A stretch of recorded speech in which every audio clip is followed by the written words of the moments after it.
Best thing that's ever happened to you financially. Go. Easy. Sold my car on Carvana. Amazing offer. Really? I hit 200 on a scratcher. Did the scratcher come to your house and hand you a check? No. How many scratchers did you hit to get that? I hit a button on Carvana.com once. Okay, that's fair. It's like the lottery, except you always win. Not like the lottery at all, actually. Exactly. Inexplicably good. Offers worth bragging about. Sell your car today on Carvana. Pickup fees may apply. Are all batteries the same? That's like asking if all soccer players are the same. Take Messi, the most decorated player ever. Is there any other player who has achieved that? No, just him. Now take Duracell. Is there any other battery with power boost ingredients inside? No, just Duracell. Remember, goats only trust goats because they're built different. And Messi only trusts Duracell. The new LinkedIn Hiring Pro can't undo your last hire, the no-show. Who set you back because they didn't show up on day one, or day two, or ever again. And now your product launch is delayed because you're talking to alien abduction podcasters to track them down. But LinkedIn Hiring Pro can help make sure your next hire sticks. In fact, businesses who use LinkedIn are 24% less likely to reopen a role in the next 12 months. Hire right the first time with LinkedIn Hiring Pro. Post a free job today at linkedin.com/quality.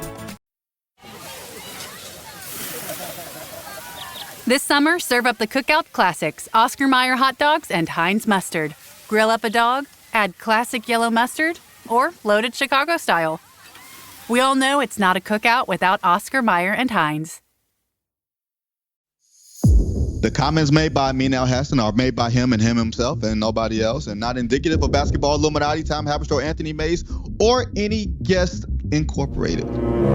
Head area. What do you think head area? How much time did they spend trying to figure out how to describe where he struck him, but we can't say chin or temple, head area? It's the head area. Could it be the neck? I love it. I love it. This is the beauty of the NBA, right? Where we have to figure out new and creative ways to describe. He got punched in the face. He was struck in the head area. And then struck is also probably something that there was some meetings about. Is it a punch? Is it a jab? Is it a push? Did he slap him? Did he mush him? He struck him. Struck him where? In the face? No, wait, hold on. I mean, do we know that he got hit in the face? Do we want to say he got hit in the face? I know Tyler Hero doesn't have a beard, but if he had a James Harden beard and he got hit in the beard, is that the head area? That is the head area. It's not the face, though. It's not the face. The beard's in the way, so. Is the neck the head area? Is that in the surrounding area? I think at that point you say upper body. Well, now I'm all messed up, guys, because I thought it was the head area that Shams reported head area, but now I'm not seeing it in one of his tweets or the ESPN.com report. I know I saw it somewhere, and this is where it gets tricky. Okay, I'm seeing face area. What? Okay, I don't know about that. Which is a little different here. Sources tell me that Bam Adebayo struck Tyler Hero in the face area. What's the difference between face and face area? Maybe the beard is face area? Beard is face area. Ears, face area? That can't be face area, man. You know what could end all of this speculation? What's that? A video. We live in a panopticon. Jaylen Brown told me all about that in Morocco. I was at that TED Talk. Michel Foucault, a French philosopher in 1975, in her work Discipline and Punish, talked about panopticism. She based it off of a prison design, right? It was a prison design with a watchtower in the middle of the prison.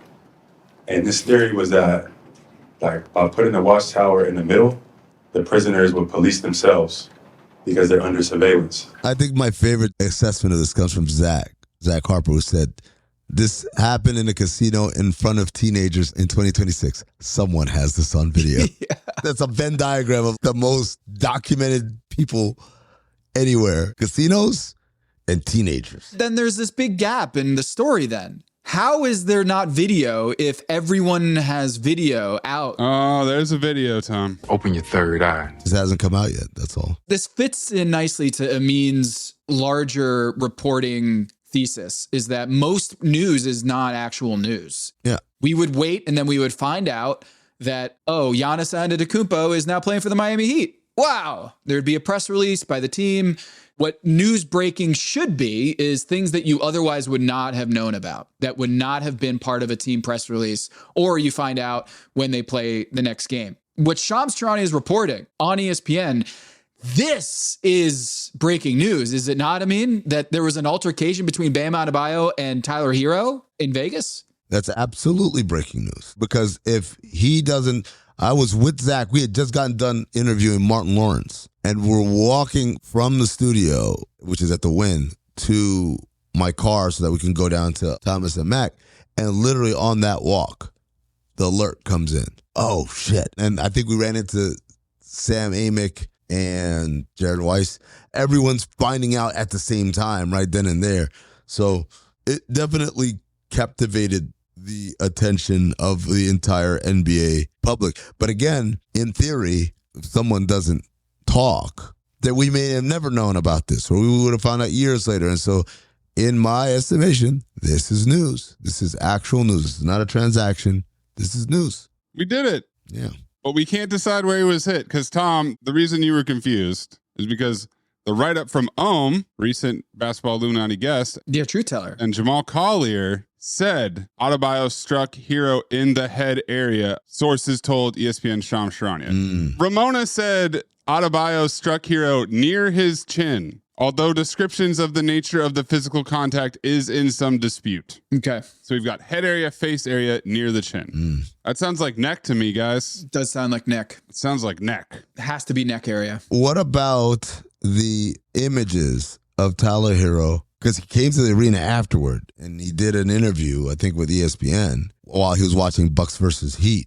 There were allegations that he did have a marking. Yeah, Zach Harper pointed this out with his amazing graphic design skills in a GIF in the bounce, that his right eye appeared to be a little discolored on the cheekbone. I don't know. But guess what? That's the eye area, and there's no doubt about that. Yeah, this is a tough one, guys. We moved way north, way up on the face. It does feel like this should not be this confusing as far as where he got hit. It shouldn't. But we're getting conflicting information. This could all be settled by TMZ paying off somebody, just like with Draymond. You know what would really settle this? What's that? Hawkeye. Hawkeye technology. Ooh. If we had the VAR with the spike, like the header for Croatia, so we would know exactly where contact was made. Wow. Come on. See, Maze, I got it like the tennis Hawkeye. Oh. Where it's like, the graphic of the fist. And then it lands. And then a shadow left on Tyler Hero's face. Do you think it's possible he missed? Yes, absolutely. I think the use of area and near shows that Hero leaned back, avoided a full force punch, and that would indicate neck. And that's why there's a lot of confusion here, is because, look, let's just play devil's advocate here. If Tyler Hero did get a black eye from getting punched or got nailed by Bam Adebayo, I don't think he's going to Summer League, going on national TV interviews and giving so much material and being on camera. It's Bam that wasn't there. It was Tyler who was there and offering all this testimony. Here's my take on the trade. Love the Miami Heat. Love those people. This, guys, does not sound like, to me, a guy who got punched in the face area. What if you do it because you're trying to show, I'm not afraid of you? Yeah, I did it, and I didn't chicken out. I showed up. Where were you? You didn't come to the gym to support. Could be that. Remember when I was covering the Heat in Miami, and I think it was Gerald Green had like a... Yeah, an adverse reaction to something he consumed. No, that was Dion Waiters. Well, I guess there's multiple. No, Gerald Green was, Paraphrasing. There was an incident with Gerald Green in public when he was with the Miami Heat. And I remember trying to get details on it. And it was in Miami, like they shut that shit down. Yeah, man. The Fixer came in. So maybe that's what happened here, is that there is video, but Pat Riley has confiscated all the video. Oh, you think the Fixer? Oh, you know what? No, I have the Fixer's number. I can call him and ask. Should I? I feel like that's your Pulitzer Prize truth-telling powers put to good use. Now that'd be breaking news. If I got the video? You got the video. Or if I got the confirmation that the video was destroyed by the Empire. Destroyed. If you got confirmation that there was video in the casino area, but that it did not leave the casino area, that'd be breaking news. My assignment. Uncover why the association inspires more conspiracy theories in volume and salience than any other U.S. sport. You've heard of the Illuminati. The truth is out there, but so are lies. Your eyes can deceive you. Don't trust them. The NBA has always been controlled by about 8 people. Denial is the most predictable of all human responses. If you're only using 10% of your brain, you don't even know that you're using 10% of your brain.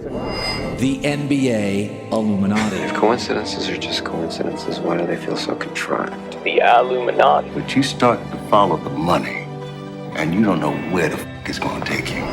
It is unspoken. They have influence among other players. The NBA Illuminati. I don't have time for your convenient ignorance.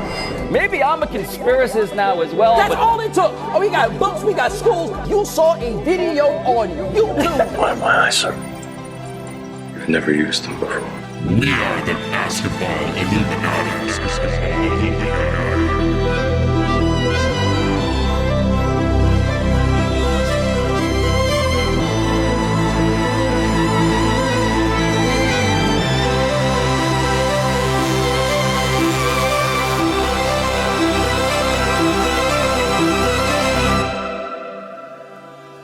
This is Basketball Illuminati. I am Dr. Tom Haberstroh, and as always, we are joined by the Pulitzer Prize winning podcaster, Amin Elhassan. Hello. And Anthony Mays. What's up, Illumination? Thank you for keeping your third eye open. As always, you can support us at patreon.com/countthedings. That'll get you ad-free episodes and help us continue to produce the show. Also, check out our YouTube page at Basketball Illuminati. You can watch our Truth Teller interviews and Do You Believe episodes there.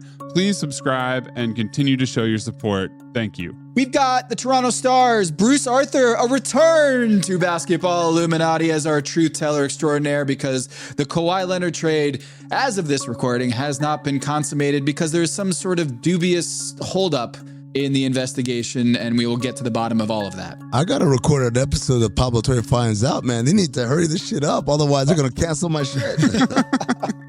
We're going to talk to Bruce Arthur once again, but first.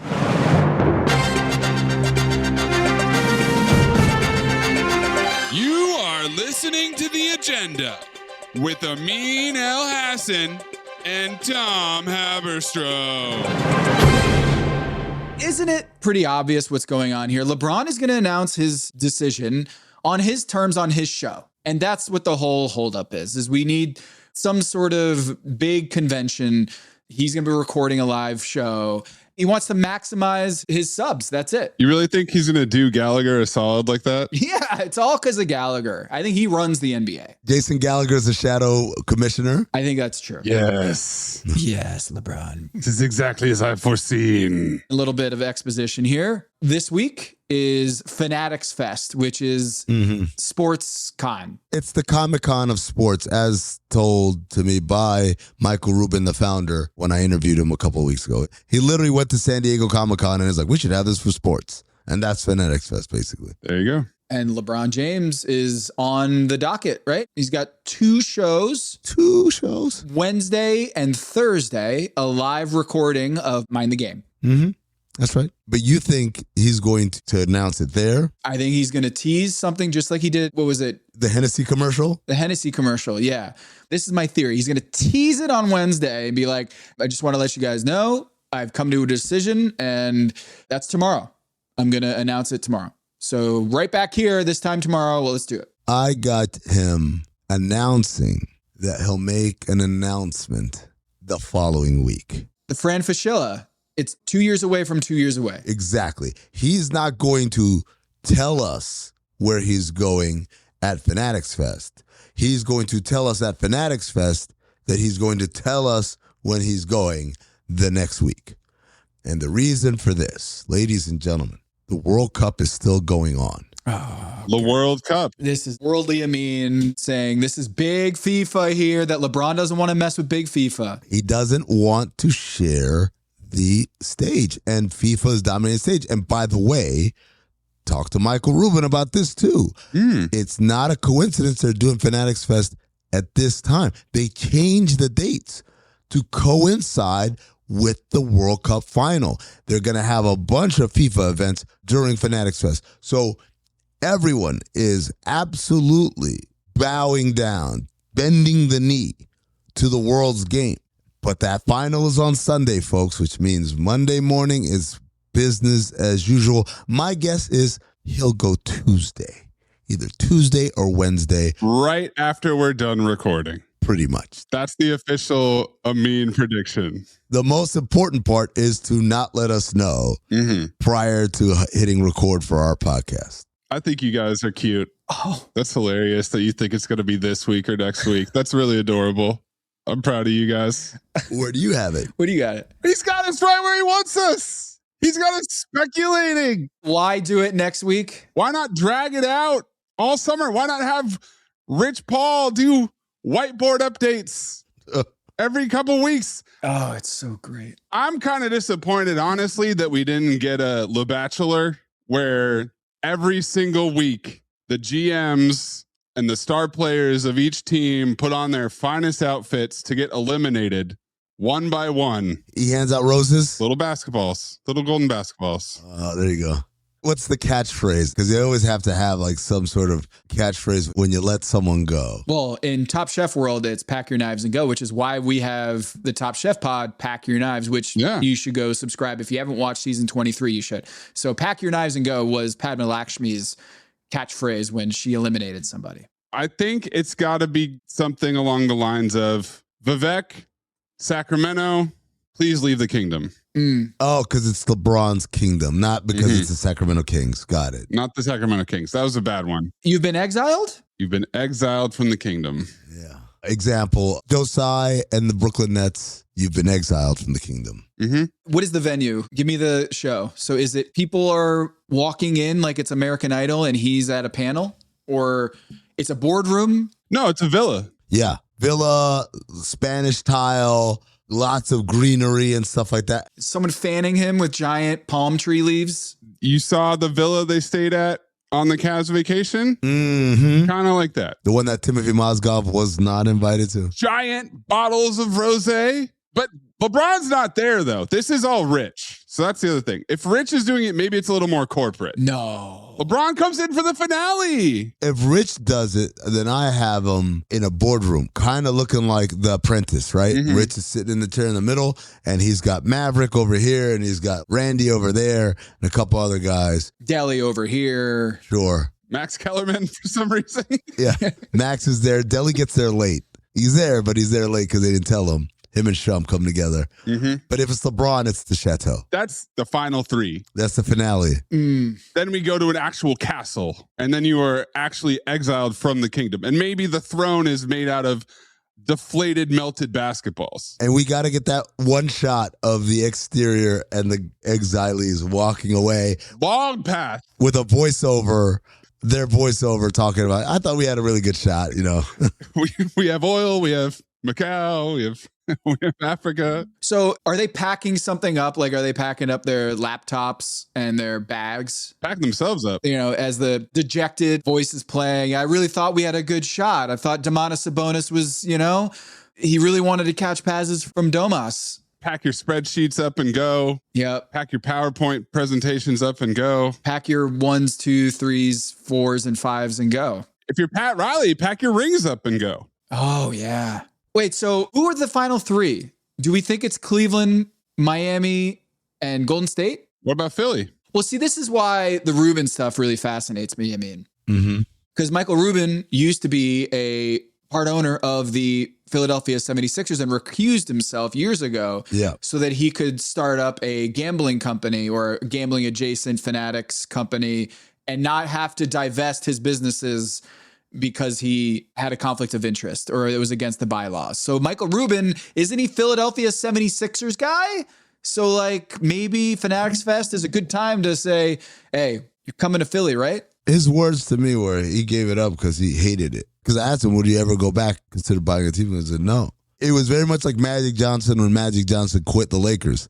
That I just want to be able to talk to who I want to talk to and hang out when I hang out with and get into business deals with the people I want to. I don't want all these extra rules governing his fandom. So golden handcuffs. Yeah. I did not get the vibe that this was a guy who was very passionate about the Sixers and was going to do his thing. Now, we do know that president of Harris Blitzer Sports and Entertainment, Bob Myers, did make an appearance on Game Over with Max Kellerman and Rich Paul, and he did his mock pitch for why the Sixers should be the place for LeBron. But we've gotten into this weird place where it's all a performance. These guys already know, man. Rich said, I don't know. He doesn't tell me anything. I'm like, Rich, come on, man. Don't give me all that. You guys know. You could just be like, yeah, we're waiting for a specific time, the right time. Are you of the opinion, I mean, that if it weren't for FIFA, if this was an off World Cup year, that we would have found out well before now?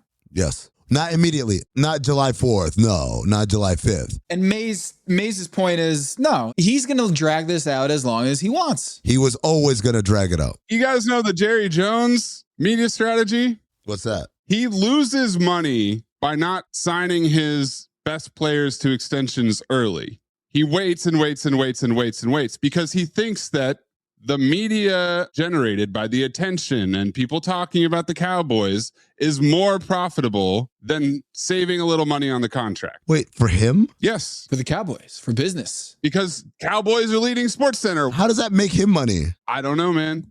I'm just telling you his strategy. He believes that attention is worth more than a few dollars here and there. So the circus, that we are all being held hostage by. Cirque du LeBron. And not just us, not the media, all the other teams, the whole NBA universe.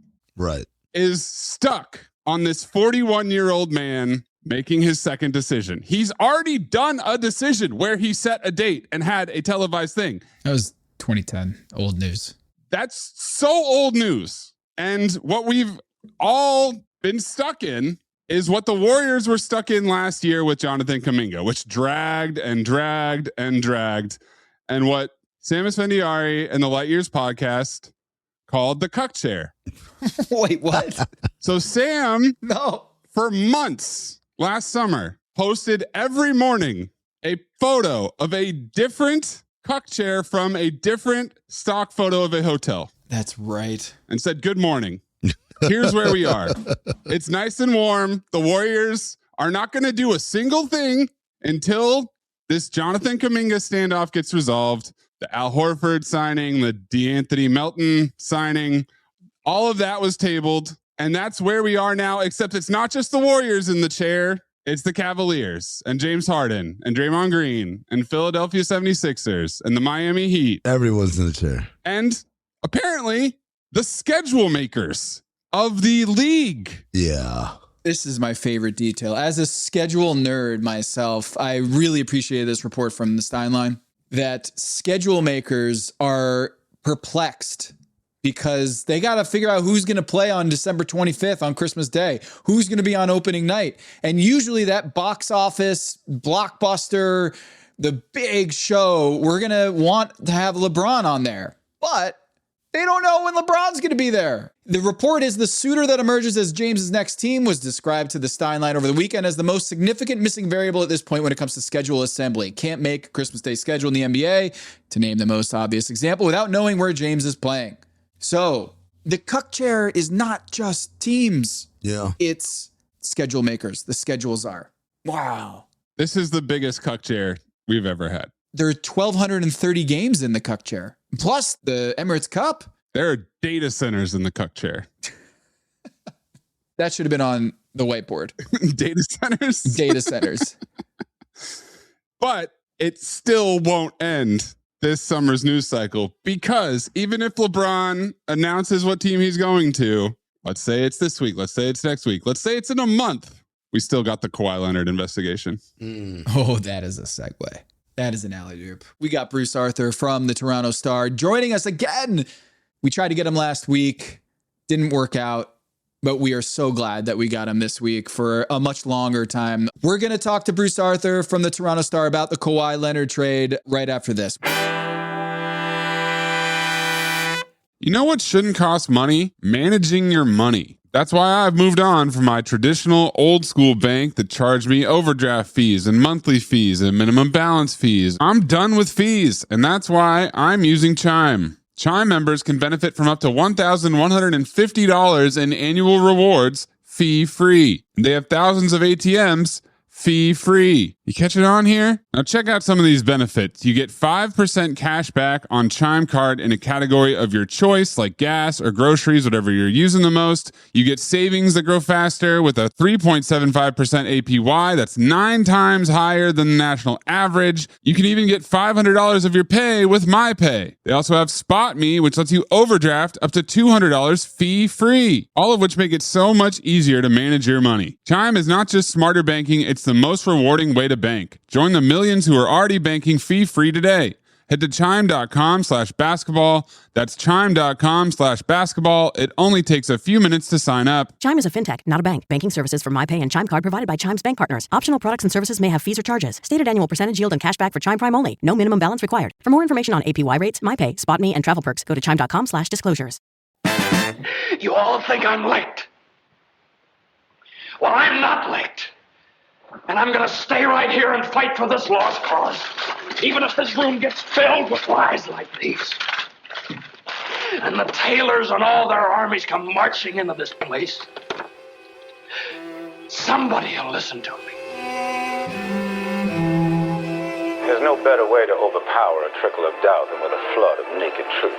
But the complexity and the gray lie not in the truth, but what you do with the truth once you have it. What is true and right is true and right for all. You and I both know that that's just not the truth. You can't handle the truth! Too messy. Keeps them up nights. I'm here because in the end, the truth is worth the risk. Speak a little truth and people lose their minds. I'm a grown man, you can tell me the truth. Why is it people who want the truth never believe it when they hear it? So you know what I'm going to do? I'm going to do something really outrageous. I'm going to tell the truth. Glad we could actually do it this time. So sorry about Houston. Oh, man. You were hustling, and I appreciate the hustle, man. That was awesome. I honestly think it was a blessing in disguise, Bruce. Yeah. Well, like, stuff keeps happening, man. This is an amazing story. Amazing story. Like, amazing story. Like, goes fundamentally to, like, everything, like, not everything, but, like, multiple things that, like, connect to, like, the basis of the league, like, how the league works, what the league is. Are you surprised, Bruce, that it's not a bigger story, that it hasn't dominated the conversation? Nobody can match Pablo's reporting, right? And nobody could match the thing I reported.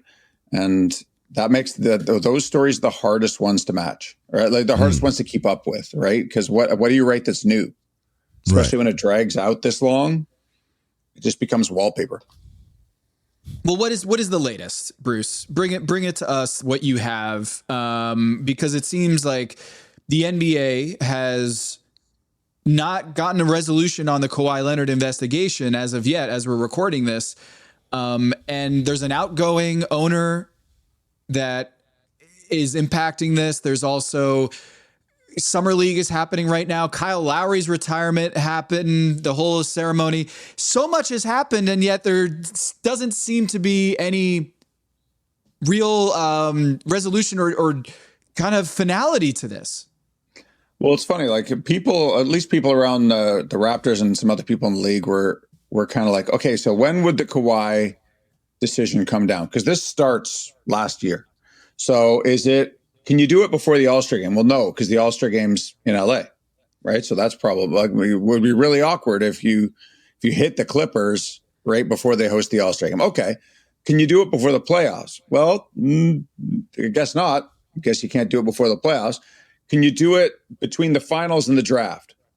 Nope, you can't do it between the finals and the draft. So now we're post-draft, and now we're into the next signpost is the fall, is training camps. And now you figure they've got to do it in that time frame. But there's various theories as to why this isn't done, right? Adam Silver has shown in public statements that he's reticent to bring down a David Stern hammer of God, right? There's no indication that he's willing to do that yet. Like to the point where he almost didn't misrepresent, but he kind of downplayed his own powers in the CBA, right? Yeah. Now, the best case scenario for the integrity of the league is that Silver wants as much proof as possible before he goes after the richest owner in the league, right? Because if the only analogous situation in league history is the Joe Smith situation, then that include owner penalties, player penalties, front office penalties, draft picks, everything. I'm not certain, I'm far from certain that that's going to be analogous in terms of the punishment for this, just based on what we've seen from Adam. But in terms of the seriousness of it, if you're going to go after Steve Ballmer, you probably want to be sure.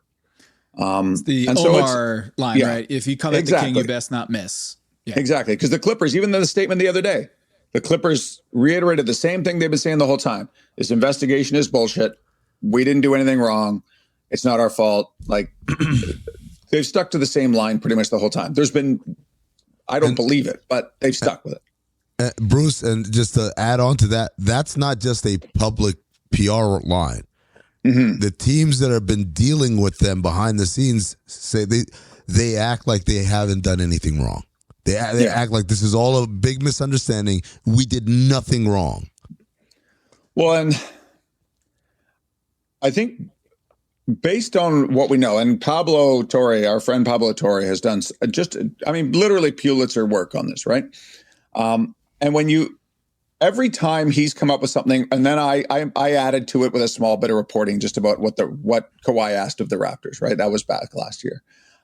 Every time I've tried to go, what would be the explanation for this? What is the rational explanation for this beyond what it looks like? And I've never come up with one. Not even like, that's the crazy thing about the Clippers defense is the Clippers defense there really hasn't been much beyond we got scammed. Like that's it, right? But the thing is that's not exculpatory in this case. It was obviously a scam company, yes, but that doesn't equate to you got scammed in this deal. It just like the math doesn't add up for me at the valuation number that Ballmer buys the shares at the stage he does, when everyone else in the market is going, we don't want any part of this. The amount of money that goes in, the vice president puts in money. And the fact that, again, when Kawhi was dealing with the Raptors in the summer of 2019, Dennis Robertson, his uncle, asked for money and no-show contracts, a stake in ownership of the franchise, and various other like sundries. Like, he asked for anything he could kind of get his hands on. And what it looks like Kawhi got that from the Clippers. And that it all feels very simple in terms of the mechanics of it. And Bruce, I refer everyone who echoes that Clippers defense to the collective bargaining agreement, Article 13, Section 2, Part D, a violation of, and they describe the nature of the violation, Sections 2A, 2B, above may be proven by direct or circumstantial evidence, including but not limited to evidence that a player contract or any term or provision thereof cannot rationally be explained in the absence of conduct violative of Sections 2A and 2B. You cannot rationally explain why the endorsement no-show contract was not publicized. You cannot rationally explain why an endorsement contract, you got paid millions of dollars, you would not announce it. And you would not do anything. Cannot rationally explain why Steve Ballmer will continue to invest in something that is losing at like full price. You cannot rationally explain why Dennis Wong would invest in a company that was, again, hemorrhaging people getting let go left and right. By the way, his daughter worked for the company. Even if he doesn't know there's anything untoward happening, clearly she knows that, hey, things aren't great in the office nowadays guys that get laid off and stuff like that. And so all of these things are, and by the way, investing, Dennis Wong is a very wealthy man. The idea of investing $1.5 million, or whatever the exact amount the payment was, it doesn't even make sense. It's like if you were believed in this distressed property is going to turn it around, you wouldn't pay full price, but B, you'd probably be more aggressive than what amounts to basically a short-term loan. Well, it's not a loan, basically that's what it is, because that's someone who's like, you think about someone saying, hey, I need you to invest in my business. Cool. How much should I invest? Oh, $2,000, which just happens to be my rent next month. That's not an investment that's going to save the business. That's just getting you to the next day pretty much. And so all of these things, again, circumstantial evidence for sure, but they just can't rationally explain what's happening here. Bruce, is it this strange bedfellows of the Raptors are back in the Kawhi business reportedly and want to bring him back home, where I'm like, aren't they like kind of bitter about how all that went down and that they agreed to all this stuff? And then they go and they trade for Kawhi Leonard. I don't think I had this on my radar when we were talking. Last time you came on Illuminati, it did not seem like, Bruce, you'd have in the back of your mind, maybe, you know what? At the end of this, maybe he goes back to the Raptors after all. The Toxic X. Well, and one thing is, I don't think there's ever been the only bitterness I've ever kind of detected from the Raptors over the years is really more towards Dennis than towards Kawhi, right? Like, I remember Masai Ujiri's room was right over top of Kawhi's in the bubble. And someone told me that, and that they talked in the bubble and said hello to each other. They were very friendly. I don't think there was ever any animosity towards Kawhi personally. But the other piece is this. And the reason I didn't think about it, the reason none of us thought about it, is nobody thought that Kawhi was necessarily leaving the Clippers. And if he did, so one of the pieces of the story is, like, obviously the Clippers were pot committed, right, to Kawhi Leonard and to Paul George. Eventually, they were not pot committed to Paul George. Now they're not pot committed to Kawhi Leonard. Like, they've gone as far as they can go. Kawhi called around to at least 2 other teams in the league, and just to see if they would give him a contract extension. And he called the Raptors. The Raptors were the only team to say, yes, we would talk extension with you. That's why he wound up there. But the reason he went back, as far as I can tell, the reason he went back to the Raptors is he was comfortable with the organization. He was comfortable with the front office, which still, despite the departure of Masai Ujiri, has most of the same people in it, right? Yeah. Bobby Webster was there. Dan Tolzman was there. Alex McKechnie, the genius body guy who kept Kawhi healthy in 2018-19, is still there. Fox. Yes. Right? Yep. One thing I always remember is in 2018 or 19, is during that year, Kawhi asked McKechnie, do you think I can get another max contract off this knee? Right? Like that far ago. Which also, by the way, just a quick, there's so many side notes to this. There's so many wrinkles. One thing is, when Kawhi was negotiating in 2019, he showed, according to everyone I talked to, no interest in the longer contract that the Raptors could offer him in negotiations, which for a guy who was openly wondering about whether his knee could survive in the league, and he had good reason to wonder, right? Obviously, and everything that's happened since. He wasn't interested in a longer contract. Why was that? Like, there is a scenario here where it's possible that not only were the Clippers using aspirations as a vehicle to pay Kawhi Leonard under the table, but they had effectively and tacitly promised him a second contract. Like, it's possible. We just don't know that. Like, there's enough in this that the rules probably, if the rules didn't apply in the way that we can see, it wouldn't be a big leap to say the rules didn't apply to how they were doing this at all. Mm-hmm. And in terms of going and getting Kawhi, like, so you do this exercise once in a while, like, who are the top 10 players in the league, right? It's always a fun exercise. And what's always funny to me is once you get up to like 11, 12, 13, I always find that I'm like, is it Donovan Mitchell? Right? Is it who that tone? Is it, like, who is like 12, 13, 14, 15? And can those guys move a franchise? the number of guys who can actually materially impact a franchise at the super elite level is really short, right? Mm-hmm. But Kawhi, when he's healthy, is one of them still there. Yeah. And so the Raptors couldn't go get Jokic. They couldn't go get Wemby. They couldn't go get Shea. They couldn't go get Luka. They couldn't go get Maxey. They couldn't go get Giannis. Doesn't fit. Giannis was never a fit as long as you have Scotty Barnes, right? Jaylen Brown? Yeah. we can have a long conversation about Jaylen Brown. I mean, they could have afforded it, probably. They could have. On his Twitch, you could have that conversation too.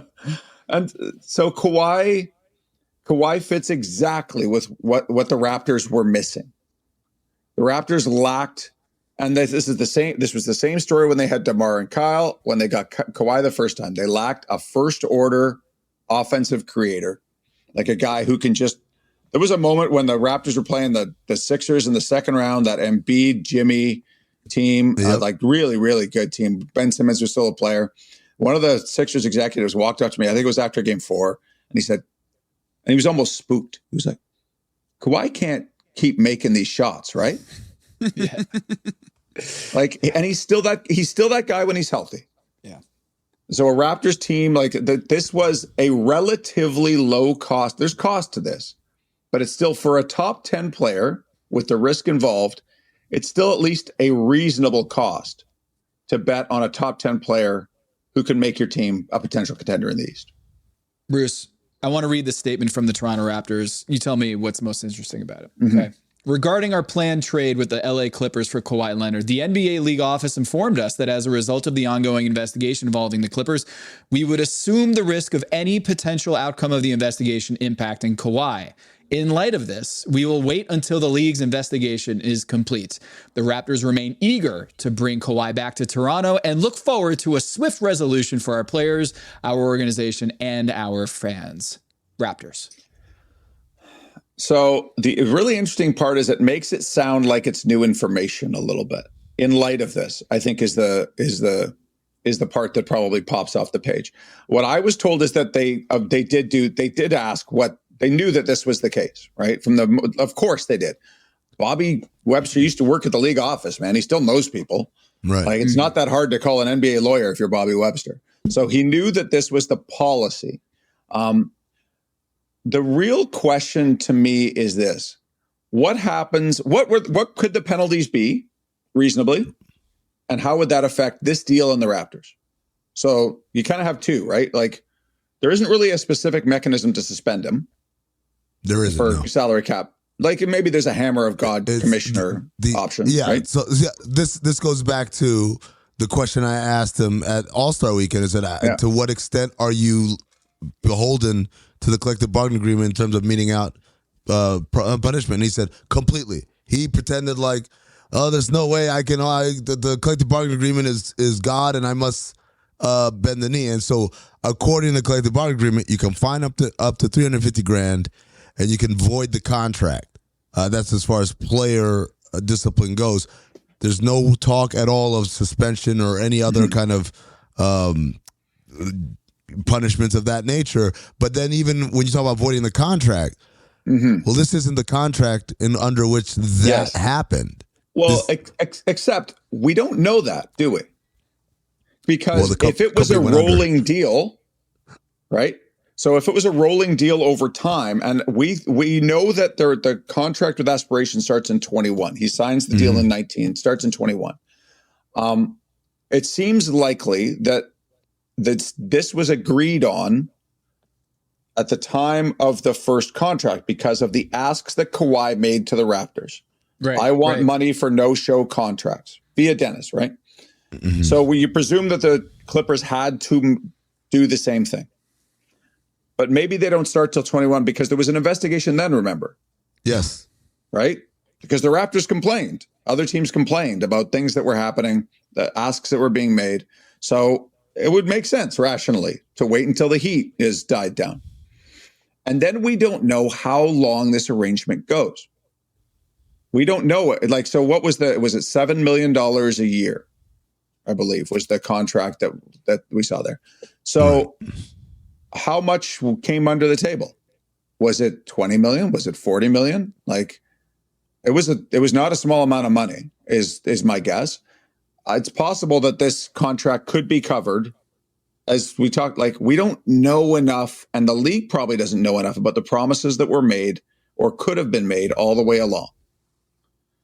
So it's possible. And you could also say that this contract is a result of the other contracts. Right. Right? He's at contract 3 now. I can't remember. Yeah, I think it's 3. This is 3. Yeah. So the first one was the one that he signed that you said that he got investigated for. Yeah, it was like then 2 years of an option or something. Signed an extension, and that's around the time that Aspiration, and to be fair, Aspiration, its relationship with the Clippers started around the same time. Yes.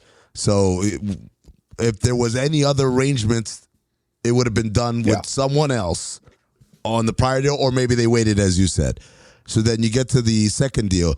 That second deal, he then opts out of the last year of that deal and signs a new 3-year deal, which is the one that he's on right now. Yeah. And so each contract is linked, right? Like, he stayed with the same franchise.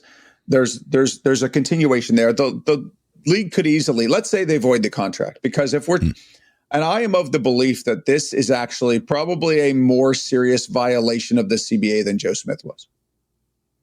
Like, if this is how the league operates, if we are looking at an NCAA booster system of payments to players beyond their salaries, in a league where the aprons are effectively a hard cap, in which Jalen Brunson's taken less money, Victor Wembanyama took a little less money, what we're seeing is what's happened in hockey is instructive for what's happening in basketball potentially, I think. In hockey, nobody takes the max. Connor McDavid might be, when his career's done, he is one of the 3 greatest players of all time. He took less than the max. He agreed to more money and gave it back before he signed it, because the incentive system is such that if you want to win in the NHL because of a hard cap, big players take less money. Sidney Crosby gets paid according to his birthday. He was born August 7th. He gets paid $8.7 million a year. He is number 87.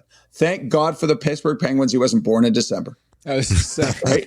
Like, so, but what's your incentive system, right? The NBA is now heading towards an incentive system where max contracts are deleterious to your team building.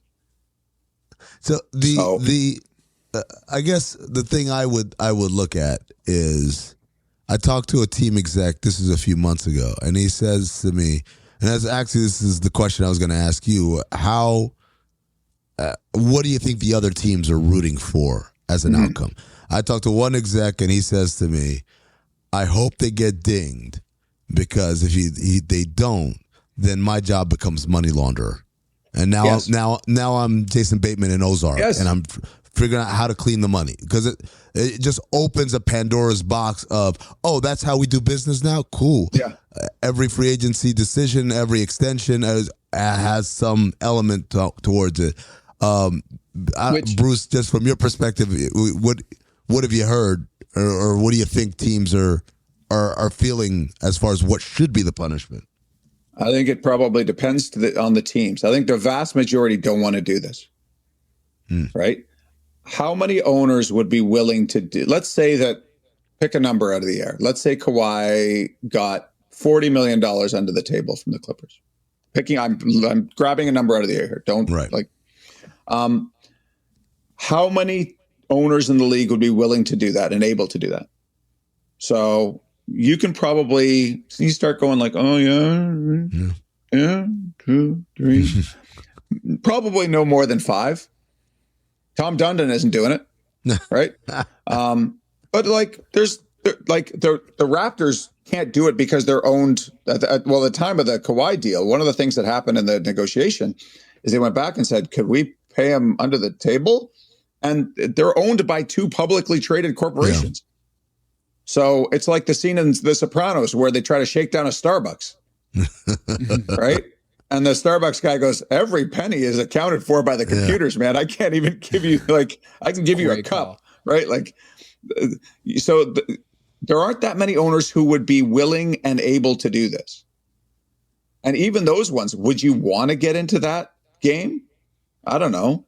Probably not. For the most of the league, the clear incentive system is this should be punished and discouraged in the league. Well, because it opens you up to all kinds of problems.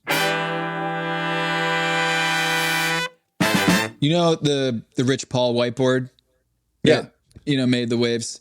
People were saying, oh, they put Denver on there, and they got the Heat, and they got Minnesota.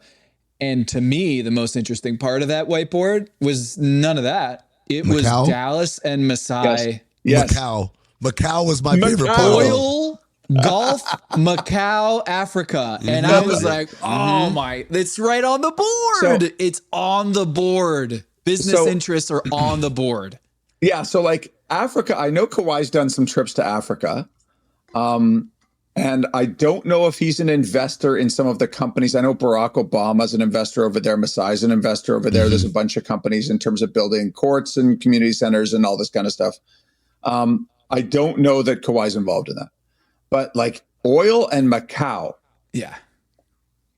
Why would that be on the whiteboard if you're not interested in some sort of business interest? And that's where my mind goes is like, if Adam Silver does not come down hard on this, then we are left to believe that like anything is fair game when you're a max guy and LeBron just wants happiness. Well, wouldn't it be convenient if like, I'll sign for the vet minimum here, but I've got a new stake in this company that will take care of me. And that's what I think is what you're describing here is they don't want to all become Jason Bateman and Ozark is like, how can I wash this money?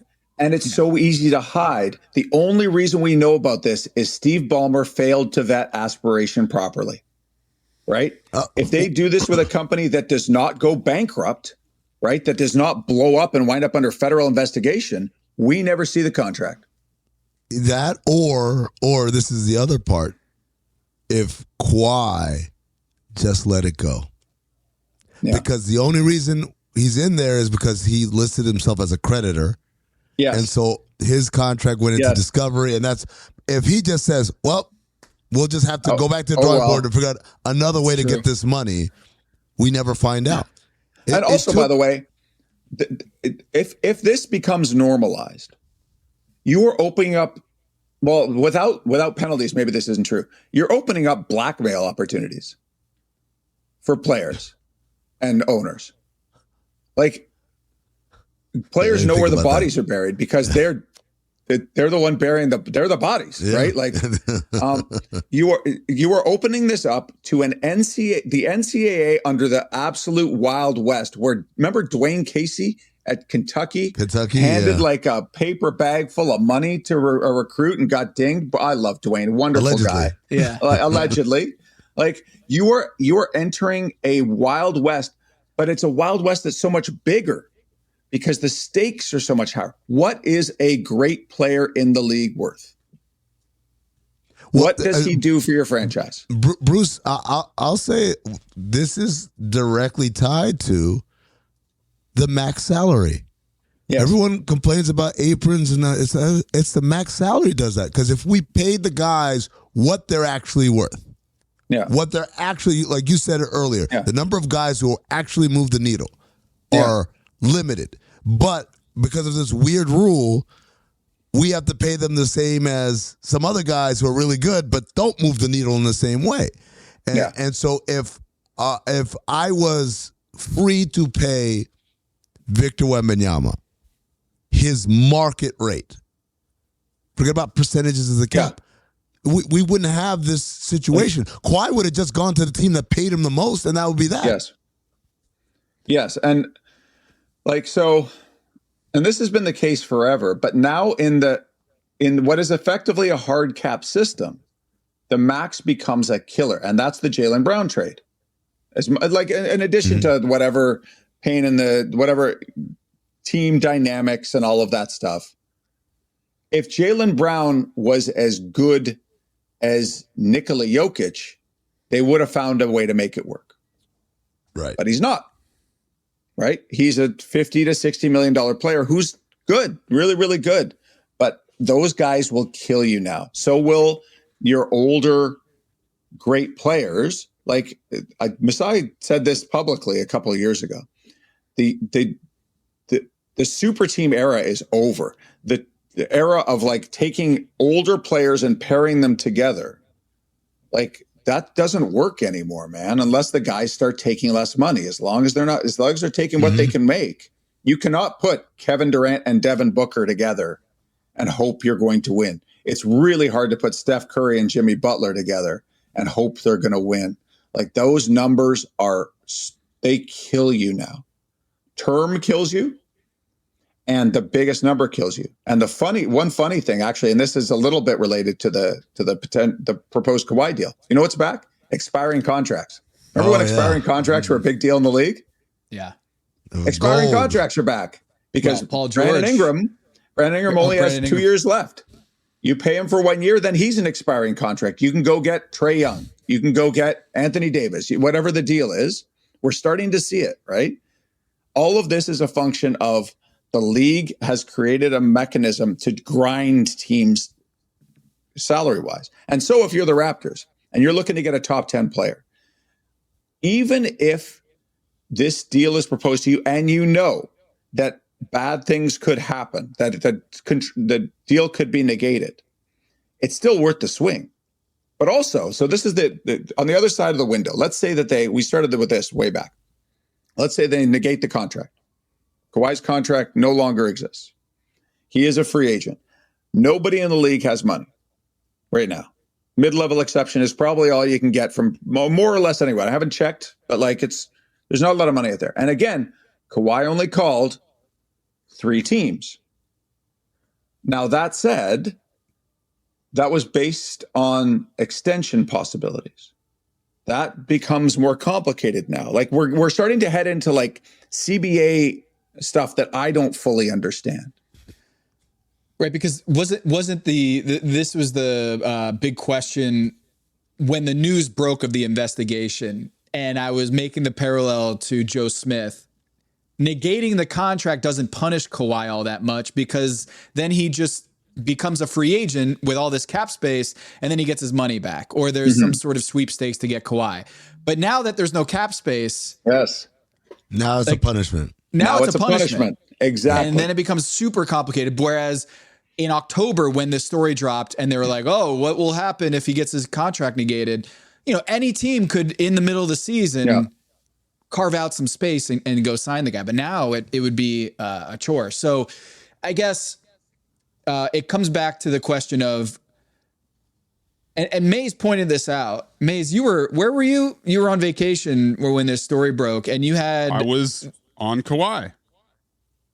Oh. The island. Quite literally. Literally. In Hawaii. And the news breaks that there's a holdup. And Mays said, why now? Like, they just sat on this? Like, the 9 days doesn't make any sense to me. Did it get lost in the mail? Like, how do they not tell the Clippers beforehand, before any deals are even considered, hey, maybe don't trade this guy right now? How is that not happening? How are they not ahead of that? Then, once the deal is announced, why are they dragging their feet for 9 days? What are they doing in those 9 days? Did something change in those 9 days? So, in theory, the delay could be good for the Raptors. Yeah, it seems like they saved the Raptors. It could be good for the Raptors even if the deal goes through. Because right now, one of the keys to this deal is they gave up the 2 picks and the swap, but they still have first round picks they could trade. They didn't empty the vault, right? They used some of their assets, not all their assets. They traded guys on the roster that didn't really hurt them that much to trade, not that much. If you wanted to make a second deal, if you wanted to go for it, and the East is going to be way tougher this year, right? At least it looks like it. Mm-hmm. If you're going to make a second deal and you have a team with all these forwards and your backcourt right now is Emmanuel Quickley and Jacoby Walter, which is fine, but not, and your center position is a bit of a question mark. You could, in the time that this is happening, and they're over the first apron, by the way, if this deal goes through. So right now, if I'm the Raptors front office, I'm figuring out whether I can expand this deal Can I figure out different angles to get under the apron? Can I dump a salary? Can I add another guy? Can I, like, there's all that kind of stuff. And in the unlikely event that Adam decides, you know what, I am going to suspend Kawhi because that way I don't go to war with the union on the trade and the salary, but I still punish him. In theory, not really. Let's say he gives him a half a season, then the Raptors can go to the Clippers and say, we're going to want to put protections on one of those first round picks. We're getting less Kawhi. Right. There are, we don't know if any of these are going to happen, but they are, if in your decision tree, if you're the Raptors, you're seeing things and saying, maybe this could benefit us. Now, the flip side of that is there is no guarantee that Kawhi will want to become a Raptor if he has a contract that is wiped out and all of a sudden the money isn't the thing anymore. As we've seen through Kawhi, one through line to Kawhi's entire career is the money matters to him as much as it has mattered to any player who's ever lived. He wants every dollar. That's what Amin said, right? Yep. If he just lets this go, it's fine. He applies to be a creditor. He wants every He's dollar. no Sidney Crosby. What is Kawhi's birthday? No Sidney Crosby.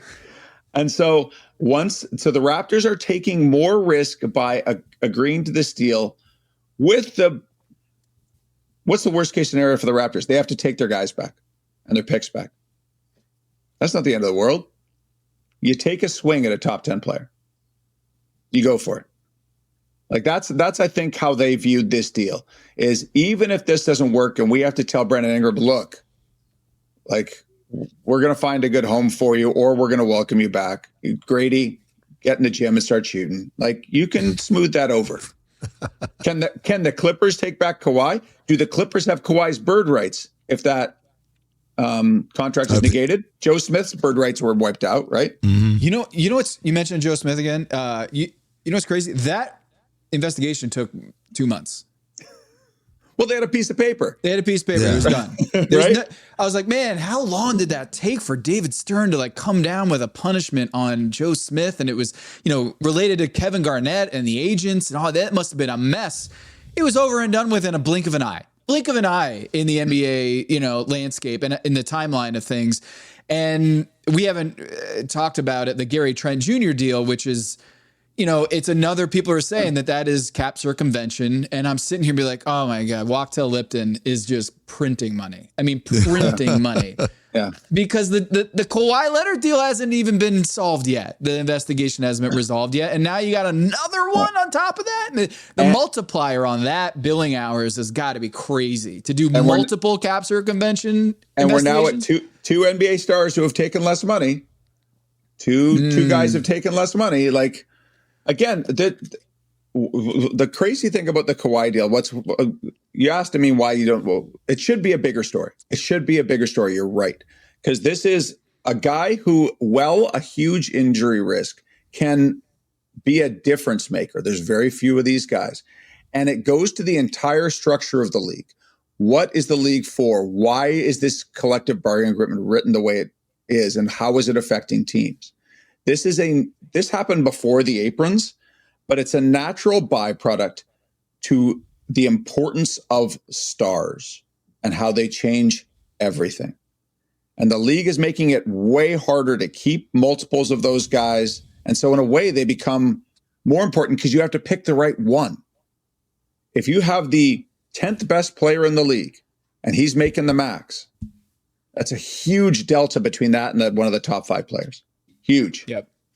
And the best player of the next decade took less already. Took less. Exactly. The one who's absolutely worth it on every level, if not more. Yep. And so the thing I used to say about Sidney Crosby on the Canadian national hockey team, which is a big deal for us, right? Big deal. If Sidney Crosby can back check, so can you. If he can take less money, so can you. And that happened across the league. And I bet the Wemby deal, I think that's the one that probably should be talked about more. What we are seeing now is Wemby is putting competitive pressure on other superstars in the league. He is willing to do more than you are. He is willing to take less money than you are. Now, and all that said, by the way, I fully expect if this deal goes through, Kawhi will not get the max he is going to get in this contract. I don't think he's going to. I think he's going to wind there. I think it's going to wind up being less. I think he can get 2 and 127 on an extension. My bet would be, I don't know what the number would be, but it's going to be less than that. Why do you say that? I think when the Raptors haven't told me this, but one of the other teams that Kawhi talked to, Kawhi was telling them that basically he knew that he knows he's an injury risk. He knows he's older. He is not in a position of leverage like he was before. So I think there is a dynamic max or nothing. Yeah. It's we can make a deal here, which will matter, right? It'll matter. Every dollar now matters for teams. I think it was really interesting what you said about expiring contracts. Also, that it's 2 years is now a desirable expiring contract. And the other side of that is that 3 years is now your extension eligible. So you have to have that conference. So now it's like, we're not even talking about next year. Ever. We're talking about 2 years from now, I can get off of Paul George. Because 3 years from now, I would have had to extend Jaylen Brown for another 2 years. Yes.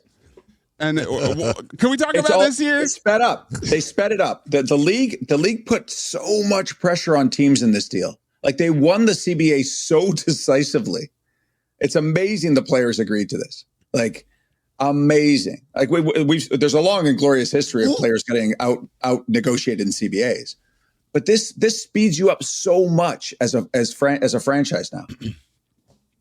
It's funny, Bruce, because I've been kind of a lonely voice on this one. I said, I don't think the players have anything to complain about. You're getting your money. What's happening is you're not getting your money from where you wanted to get your money.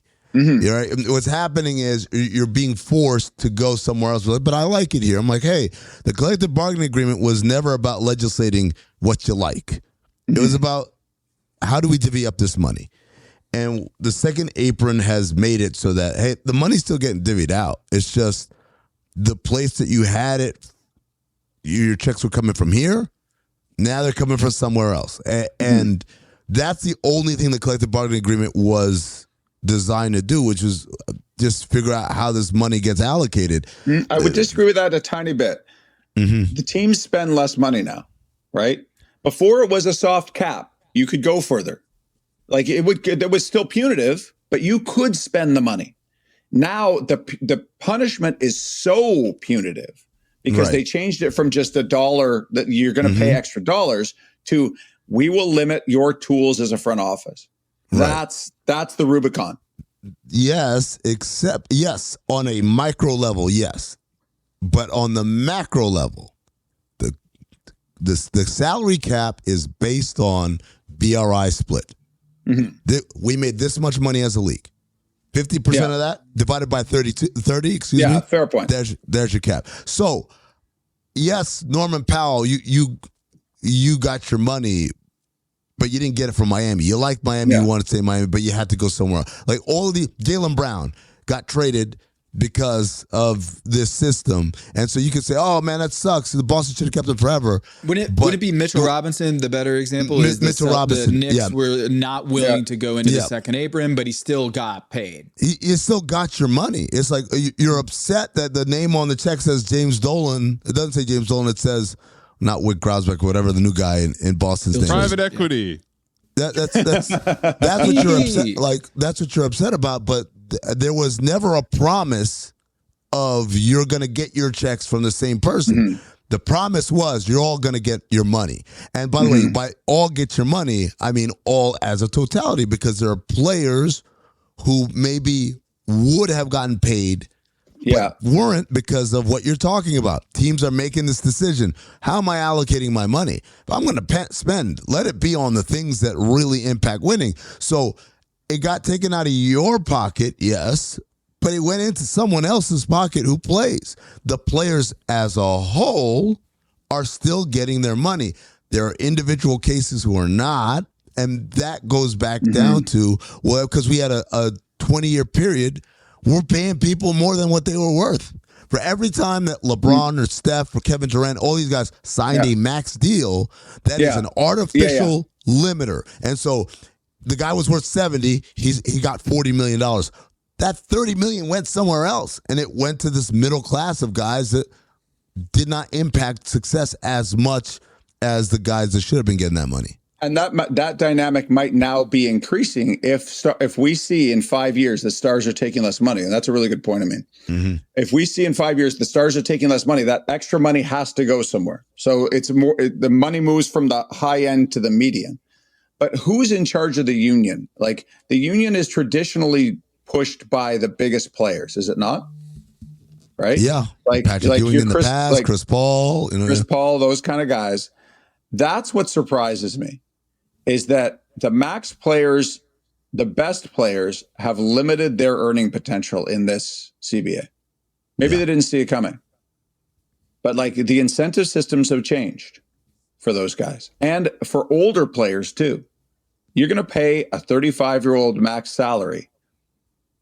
It's a harder question than it used to be, even. Like, it's harder now. Like, Kevin Durant, what kind of asset is Kevin Durant now? That's a great question. Well, I think oh man, I think there's this thing. Henry Abbott wrote a great piece today over at True Hoop talking about how if you want to win in the NBA, you can't waste money on bad contracts. Look at the Knicks. Every contract they gave out has been in the green. Like, it is just been flush with, they did pay a lot for Karl Anthony Towns and OG Anunoby, but man, they got every last dollar out of that and then some out of those contracts. So when Jalen Brunson says, I'll take less, man, they really nailed on those contracts. And if you look at OKC, you look at San Antonio, you go on down the line. It's crazy because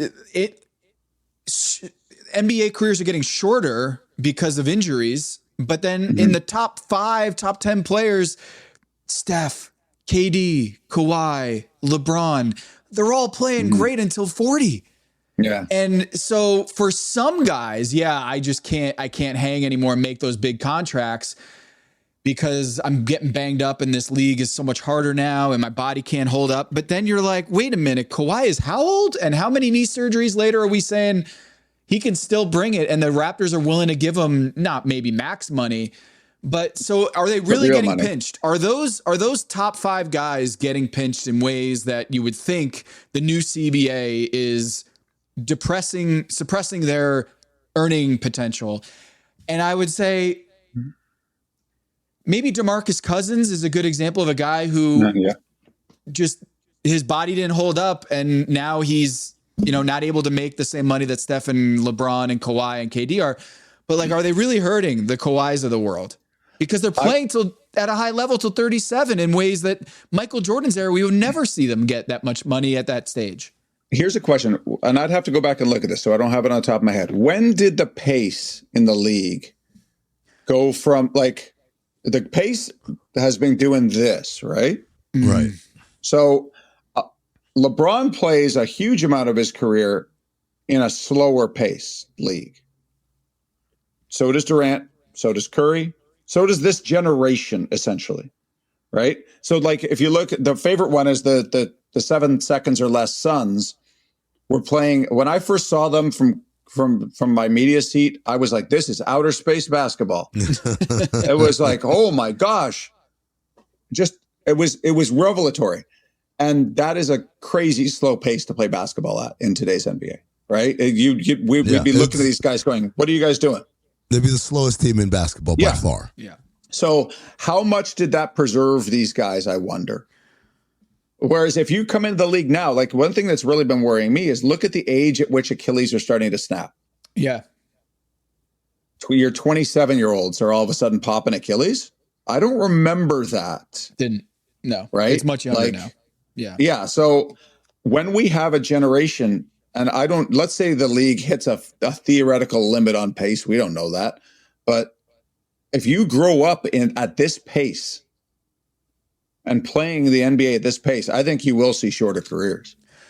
Well, I think that's, again, Henry wrote about this today, is the Jaylen Brown contract as he goes into his 30s. Is he at this state, he's turning 30. Is he going to be able to play at a high level? And I'm like, Yeah, the NBA is getting more rigorous on the bodies, and that they're not able to play 70, 80 games anymore. But on the other hand, it's like, I mean, did anyone expect Steph Curry to be this good still as he's approaching 40 years old? No. LeBron's going to be the best free agent in the NBA at age 41. Kawhi, I remember when we were worried if his career was over. He was worried. Yeah. You know, and so I'm like, oh, and to those people who are like, I mean, for a guy who's one bad plant, that was not a pun on tree planting. Oh, it could have been. It could have been. To earlier when we were like, all Kawhi had to do was not go ask for the money in the creditor report. I'm like, or he could have just planted one tree. Yeah, hey, I've been to Kawhi. There's a lot of trees out there. A lot of trees. Bruce, we're not going to solve the NBA in this podcast. We've tried many times, and we're at like 95% there. But what else? Before we let you go, what else, Bruce, would you like for the illumination out there to understand about this Kawhi holdup that you find people should know about this Kawhi Leonard trade that is not yet quite completed? They really do believe it's going to go through.